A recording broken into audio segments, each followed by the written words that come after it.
bentuk seperti pocong gitu, muka hitam. Terus dia bilang gini ke saya, "Si nantang kaing," katanya kalau bahasa Indonesia, "kamu menantang ke saya." Di situ saya, selamat malam guys, selamat bertemu lagi dengan saya Roni di Aku dan Kisahmu. Semoga orang-orang yang telah melihat video saya diberikan rezeki yang sangat besar dan tercapai impiannya. Di malam hari ini saya ingin bercerita tentang dulu saya pernah kerja di sebuah kantor, ada di daerah Bandung, di daerah Pajajaran itu. Saya tidak berani menyebutkan nama perusahaannya, nama kantornya, karena itu termasuk kantor pemerintahan. Pada tahun 2017, bulan pertengahan tahun itulah, antara Juli atau Juni, saya lupa lagi, saya melamar di sebuah kantor untuk bekerja sebagai office boy. Di situ saya alhamdulillah langsung keterima. Hari pertama kerja ya biasa aja, tidak ada kejadian apa-apa. Sebulan 2 bulan tidak ada kejadian apa-apa. Tapi pas saya pertama dipindahkan ke lantai 1, bukan dipindahkan, kebetulan di lantai 1 tidak ada yang nggak masuk. Waktu itu teman saya nggak masuk, jadi saya ditugaskan untuk membersihkan di lantai 1, untuk di ruangan direktur gitulah, di orang-orang penting. Saya kan office boy, jadi saya bekerja itu lebih pagi dari orang kantor. Orang kantor biasanya datang jam 7, jam 8. Saya udah bekerja dari jam 5 subuh atau setengah 6. Nah kan kunci-kunci dari semua ruangan itu saya yang megang. Pas jam 5 subuh itu saya bangun, saya buka satu-satu ruangan-ruangan gitu. Nah, saya punya inisiatif, saya mau ngerjain dulu ruangan direktur dulu, supaya lebih inilah, takutnya kan nanti datang direktur atau sekretarisnya saya agak canggung. Saya masih ingat itu jam 5 lebih 3 menit atau 5 menit, saya buka ruangan direktur. Saya biasa rapihin dulu mejanya, saya lap-lap gitu. Nah pas saya buka ruangan WC-nya, saya sedikit kaget, kirain saya itu ibu sekretaris. Soalnya pas saya buka WC-nya ada sesosok seperti orang gitulah, berbaju putih, berambut panjang. Situ saya langsung kaget, saya bilang, "Aduh Bu, maaf Bu, kirain saya nggak ada orang." Lalu saya tutup lagi itu WC-nya, saya keluar lagi lah dari ruang direktur. Adalah sekitar 5 menit 10 menit saya di situ nungguin. Terus saya ingat itu pas lagi megang pel, saya ingat ini kan kunci saya yang megang, yang di dalam toilet siapa gitu. Lalu saya kabur. Ya namanya manusia gitu, rasa takut pasti ada, seberaninya manusia juga. Lalu saya bukan kabur, saya lari ke satpam. Situ saya mungkin terlihat agak pucat. Lalu satpamnya bilang ke saya, "Lihat ya," katanya, "di ruang direktur." Situ saya cuma senyum, saya dikasih, "Ini dulu, minum dulu," katanya, kata satpamnya. "Minum dulu," saya kasih minum. Saya tunggu agak terang dikit lah. Jam 6 lebih 10 datang teman saya yang tugas di lantai 1. Di lantai 1 itu informasi aja, yang kerja di sana itu ada 2 orang yang nggak masuk satu, jadi saya nggak backup. Ke atas lah saya bareng teman saya itu. Saya nggak ceritain ke dia, soalnya agak malu gitu. Di situ saya berani diri balik lagi ke ruang direktur. Saya buka lagi toiletnya, ternyata emang nggak ada siapa-siapa. Di situ saya bersihin. Pas istirahat sekitar jam 10, pas lagi makan gitulah, istirahat makan, saya cerita ke teman saya bahwa saya melihat sesosok makhluk gitulah. ada di WC direktur. Ternyata teman saya juga katanya kalau di ruang direktur udah sering, suka ada di kaca, suka ada di toilet. Di situ saya mikir, oh mungkin saya lagi sial, badan saya lagi kurang sehat. Nah pas beres lah, selang beres pokoknya kerjaan nggak ada kejadian apa apa lagi. Pas di bawah saya dipanggil sama supervisor, katanya di lantai 3 banyak masalah. Kata saya, banyak masalah apa ya bu, kata saya ke supervisornya. Orang yang kerja di lantai 3 katanya nggak sanggup, soalnya kan ruangannya banyak tapi dia sendiri. Kalau di lantai bawah semua dua orang, lantai 1 lantai 2 gitu 2 orang. Nah di lantai 3 1 orang, ada sedikit perselisihan lah di situ. Lalu saya bilang karena saya masih baru gitu kerja di situ, mau nggak mau saya bilang iya saya sanggup. Lalu saya kerjalah di lantai 3. Hari pertama nggak ada kejadian apa-apa, soalnya kebetulan saya bangun kesiangan waktu itu. Jadi saya kerja jam 6:30. Wah pokoknya orang kantor udah ada yang datang, pokoknya capek lah malam itu. Kebetulan pas malamnya, sedikit informasi ya, saya daripada saya harus ngontrak gitu, harus keluar biaya lagi, saya tidur di kantor itu. Saya kalau misalnya saya ditugasin di lantai 1, saya tidur lantai 1, kalau lantai 2 saya tidur lantai 2. Kebetulan saya tugas di lantai 3, saya tidur lantai 3. Banyak cerita dari satpam, dari teman-teman, bahwa kalau lantai 3 dan rooftop itu agak-agak agak-agak serem. Bahkan satpam juga nggak berani kalau ke lantai 1 sendirian, harus berdua kalau nggak bertiga. Nah, saya mikirnya gini, daripada saya kehabisan uang, ya bodo amat gitulah sama makhluk-makhluk itu, asal kita jangan saling ngeganggu. Kebetulan malam itu pas malam Jumat, saya favorit hobi dulu suka dengerin, ada di radio sih kayak cerita-cerita hantu gitu, dimulai dari jam 10 sampai jam 12 malam.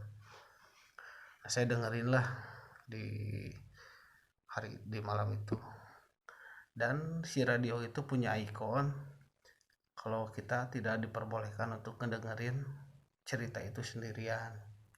Cuman saya bilang di dalam hati saya, itu mah cuman kayak kayak cuman omongan aja lah gitu, biar seru atau gimana. Itu saya dengerin sendirian di lantai 3 pakai handphone saya gitu. Pas saya lagi dengerin cerita itu, pintu saya itu kan pintu tempat saya istirahat, tempat saya tidur itu besi. Jadi kalau misalnya digerakin agak berat, terus ada suara ngik-ngik gitu.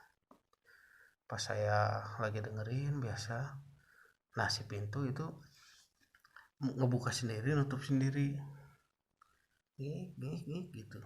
Kalau misalnya kena angin gak mungkin, soalnya itu besi. Terus saya di ruangan itu nggak ada pokoknya celah-celah gitu, nggak ada lah celah buat angin. Dan di pinggirnya itu adalah lift yang udah nggak kepakai. Saya itu tidur di ruangan lift yang udah nggak kepakai, jadi nggak mungkin orang-orang kantor lewat situ. Saya takut sih ada, cuman kata saya ini kenapa konslet atau apa gitu. Si pintu ini saya biarin saya sambil dengerin terus itu dan itu cerita hantu itu. Lama-lama dia berhenti. Pas mau beres cerita ketiga, saya melihat ada orang kantor yang saya agak akrab gitulah, si ibu ini gitulah, pokoknya si ibu, kalau saya samarin namanya si Ibu Rara gitu. Saya melihat si Ibu Rara masuk ke toilet. Jadi kalau misalnya mau masuk ke toilet, si pintu kayu, ada suara ciri khas plak gitu. Saya lihat tuh siapa ini, oh ada Bu Rara, kata saya nggak mikir itu jam berapa ya, saya lihat itu orang kantor. Cuman anehnya biasanya dia menyapa gitu, nanya atau apa, dia cuma senyum sambil ngelihat ke saya, agak sedikit sinis gitu matanya.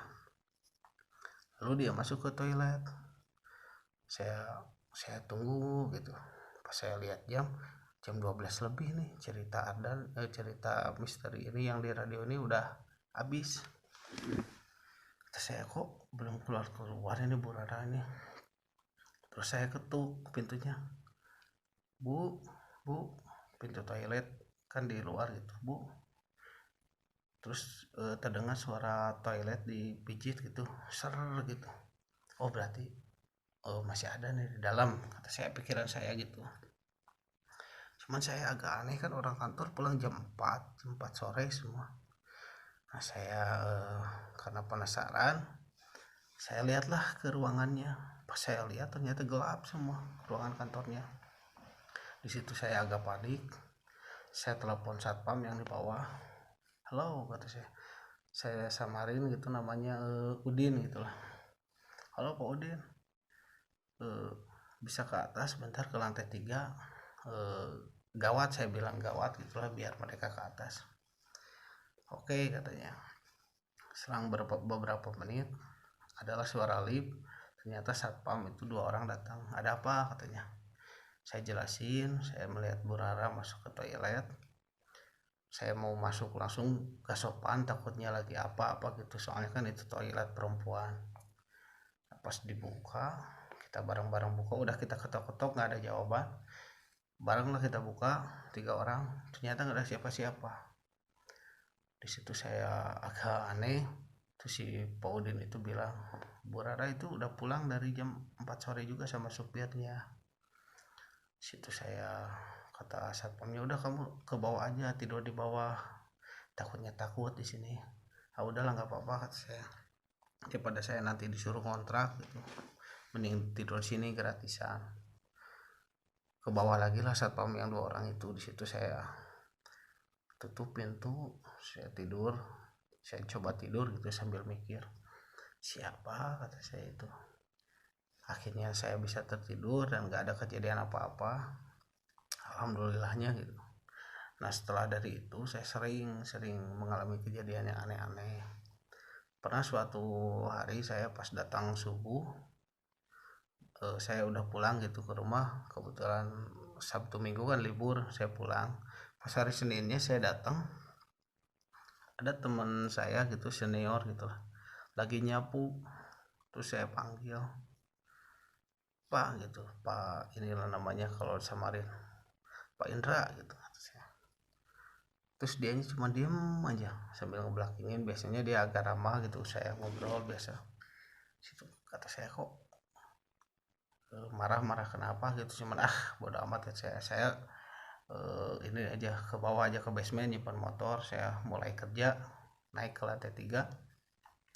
Pas waktu istirahat jam 9, pas waktu mau makan pagi gitu, saya tanya ke teman-teman yang lain, si Indra ditanya nggak nyaut. Terus ada yang bilang, lah kan si Indra udah minta izin 4 hari, anaknya mau kawinan. Berarti yang saya lihat itu sosok yang menyerupain Pak Indra. Pas saya bilang gitu, ternyata mereka sering nemuin teman-teman mereka, cuman bukan mereka gitu. Di situ saya mulai agak aneh, kok ini tempat aneh ya saya. Pas saya lagi ngobrol gitu, terbukalah sebuah cerita. Tahun berapa ya, saya agak lupa lah gitu tahunnya. Pernah ada sebuah kejadian, rombongan PKL dari mahasiswi tempat saya bekerja berangkat ke sebuah tempat PKL, tempat kerja gitu di daerah Subang. Cuman mereka mengalami kecelakaan dan 12 orang atau 13 orang dinyatakan meninggal di tempat karena busnya masuk ke jurang. Nah si mayat-mayat itu disimpanlah di bawah, di kalau sebutnya seperti aula gitu. Nah disimpan di situ agak lama, ada 1 hari, ada yang 2 hari, soalnya kan keluarganya jauh-jauh ngambilnya pakai ambulans satu-satu gitu. Mungkin karena mereka maaf gitu ya, meninggal penasaran gitu, dan disimpan terlalu lama di situ, mungkin adalah kayak jin kuringnya masih di situ atau gimana. Di situ saya sempat kaget, pantesan kata saya ini tempat agak seram. Di situ saya ngobrol-ngobrol gitu, ada seseorang yang orang kantor gitulah manggil ke saya, sini kamu, katanya pernah ngalamin apa, katanya di lantai 3. Saya ceritain, saya melihat orang kantor gitu, cuman ternyata bukan, dan pintu gerak sendiri. Lalu saya dibawa ke ruang CCTV, saya dilihatin, saya melihat ada ini, pas dia lagi ke bawah, beliau lagi ke bawah, ada yang mengikuti di belakang, seperti kayak asap gitu, kayak bayangan gitu. Itu siang, itu pagi-pagi, pas mengikuti, pas si bapaknya balik ke belakang, karena kebayangan itu kayaknya si gelas yang dia pegang langsung pecah di situ. Tuh kata si bapak ini, tuh lihat. Di situ saya, aduh, ini bisa bisa kena kerekam gitu. Di situ saya langsung punya inisiatif, gimana kalau bikin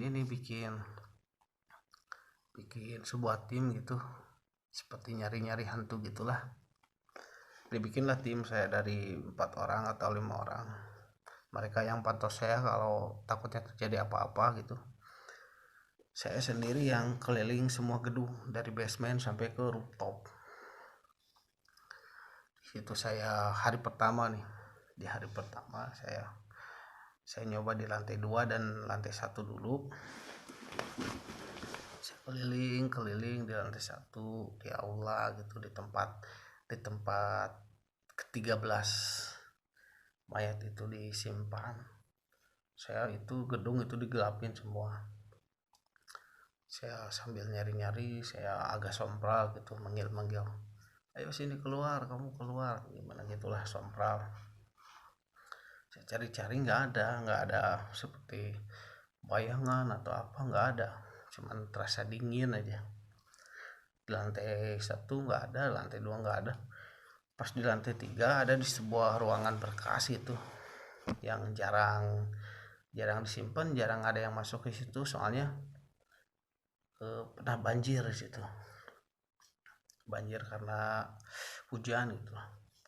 Nah, saya disuruh masuk ke situ, kata teman saya gitu, calon berani gak masuk ke situ. Saya masuklah ke situ, nggak ada apa-apa, cuman pas saya lagi live gitu, seperti semua gitu, semua hawa, semua suara, semua apa-apa hening, nggak ada suara apa-apa lagi, seperti nggak ada kehidupan gitu. Saya lagi diam di belakang saya, di leher saya seperti basah dingin gitu. Di situ saya kaget, astagfirullah. Situ saya lari keluar, saya bilang ke teman-teman saya, seperti ada orang yang nyentuh, kata saya gitu. Nah, di situ saya ke bawah lagi, karena udahlah, kata saya, nggak ada kejadian apa-apa. Pas saya lagi di bawah lagi ngobrol sama teman-teman yang lain, botol sebuah minuman gitu, botol kan berat. Pas saya lagi ngomong gitu, itu botol gerak sendiri, dan sialnya nggak kerekam gitu. Itu botol gerak sendiri. Terus pas lagi ngobrol lagi, pas lagi mau tidur ngobrol lagi horor gitu, pintu lift yang nggak kepakai, pintu jendelanya itu ngebuka sendiri. Wah, di situ saya langsung bilang ke teman-teman saya, wah ini udah nggak benar, udah mending tidur. Jam 3 subuh saya langsung tidur situ. Di mimpi saya itu ada di lantai 3 di tempat saya kerja, itu ruangan saya kerja. Situ saya lagi megang HP sama senter, lagi nyari-nyari hantu gitulah. Pas saya mau ke lantai 3, mau ke lift, di situ ada sesosok seperti perempuan gitulah, cuman berwujud ya agak serem, muka hitam gitu, hancur kayak korengan, rambut panjang, terus bajunya merah. Dia terbang ke saya seperti mau cekik, tapi anehnya di situ, di mimpi itu, saya seperti berani. Saya bilang, ke sini kamu. Lalu saya kibaskan tangan saya, itu di mimpi ya, bukan asli. Ngilang lah gitu si bayangan merah itu. Terus pas saya ke ruang berkas, pas saya lihat di kaca ada sosok yang membentuk seperti pocong gitu, muka hitam. Terus dia bilang gini ke saya, "Si nantang kaing," katanya, kalau bahasa Indonesia, "kamu menantang ke saya." Di situ saya seperti orang berani gitu, "Ayo sini," kata saya, "kalau berani sini keluar." Terus saya melihat di dalam seperti ada seseorang seperti saya gitu. Saya lihat si lehernya itu dijilatin. Nah di situ saya langsung kebangun, kaget. Pas saya lihat jam, baru 10 menit itu ternyata, tapi saya seperti tidur yang lama gitu. Saya tidur jam 3, setengah 4 juga belum, saya udah terbangun, yang lain pada tidur gitu. Situ saya langsung mikir, mungkin sosok-sosok yang di sana itu nggak terima saya melakukan hal-hal yang gitu. Di situ saya sempat bingung, cuman di situ saya langsung agak berani. Besok paginya mulailah kerja, saya bercerita, saya bermimpi ini gitulah. Malamnya saya lakuin lagi, cuma di situ saya agak lebih sompral lagi. Saya ngelakuin di aula atas, ada sebuah kursi gitu. Katanya di situ suka ada sosok nenek-nenek atau enggak perempuan yang suka ngawasin. Nah, saya coba di situ, saya matiin lampu, saya tutup mata, saya matiin senter HP, pokoknya gelap pokoknya, tangan aja nggak kelihatan. Saya di situ nutup mata. Di situ saya bilang kalau misalnya kalian ada silakan hadir atau gimana. Selang berapa menit lah, nggak lama, semenit 2 menit gitu, di belakang ada yang bilang gini, "Assalamualaikum," katanya, tapi seperti suara nenek-nenek. Di situ saya kaget, saya nyalain senter HP, saya lihat ke belakang nggak ada. Pas saya jalan mau, sebenarnya ya mau kabur itu kalau dibilang, cuman saya supaya mental saya terlihat hebat gitu, terlihat pemberani, malu sama teman-teman yang lagi lab, saya sosokan aja jalan gitu, nggak ada apa-apa. Padahal situ saya kalau harus jujur jalan juga udah agak susah, soalnya agak lemas ini kaki. Pas saya jalan gitu, ada sesosok badan seperti manusia gitu, cuman wajah berbentuk babi. Kenapa saya bilang babi, karena hidungnya itu khas gitu, beda gitu lah pokoknya. Di situ saya astagfirullah, kata saya, padahal itu dekat masjid, itu dekat masjid kantor di atasnya. Saya diam aja, dia ngeliatin, saya diam pura-pura nggak kelihatan apa-apa, pura-pura aja. Pas saya balik center ke sebelah kanan, ada rooftop gitu di situ, cuman rooftop saya gak tahu untuk apa itu, untuk istirahat atau untuk apa. Di situ ada sesosok makhluk putih, tapi anehnya tingginya hampir 2 meter lebih, kalau saya bilang hampir 4 meter 5 meter lah, makanya saya agak aneh. Di situ saya langsung aja maju ke depan. Wah, kata saya, ini udah gak benar ini. Saya bilang ke anak-anak gitu, tadinya mau bilang udahlah ya udah, kata mereka, aduh apa penakut gini, katanya berani. Nah situ saya sok-sok lagi, saya lanjut ke lantai 3. Saya keinget di lantai 3 tuh si sesosok yang berbaju merah dan pocong hitam itu. Saya nggak mau itu lurus ke lift, soalnya agak takut, nggak mau ke ruang berkas soalnya takut juga. Saya langsung lah ke rooftop. Pas di lantai 2 mau ke lantai 3, saya melihat seperti sebuah apa gitu ya, pokoknya berlendir lah, seperti sebuah kain gitu tapi berlendir. Kata saya, ini apa, kata saya. Terus sampai ke lantai 3, ini kan berlendir gini, saya takutnya dimarahin seperti oli gitulah, licin atau gimana. Pas saya lihat di atas ada sosok wajah aja, muka cuman besarnya segede sofa, dan yang saya lihat itu berdiri itu adalah lidahnya sampai ke bawah. Di situ saya terpaku nggak bisa gerak. Pas saya mau lari itu yang saya lihat ada sopa merah, itu yang saya angkat berlimbah ke atas, terbang melayang. Itu saya kaget, jalan aja saya lari, jalan setengah lari saya nemuin teman-teman saya. Terus saya bilang ke teman-teman saya, aduh udahlah, saya nggak sanggup kalau malam ini, hari ini saya nggak sanggup. Di situ saya menyudahkan gitulah acara itu. Pas paginya saya langsung sakit, nggak bisa kerja, nggak bisa apa. Saya di backup sama teman saya.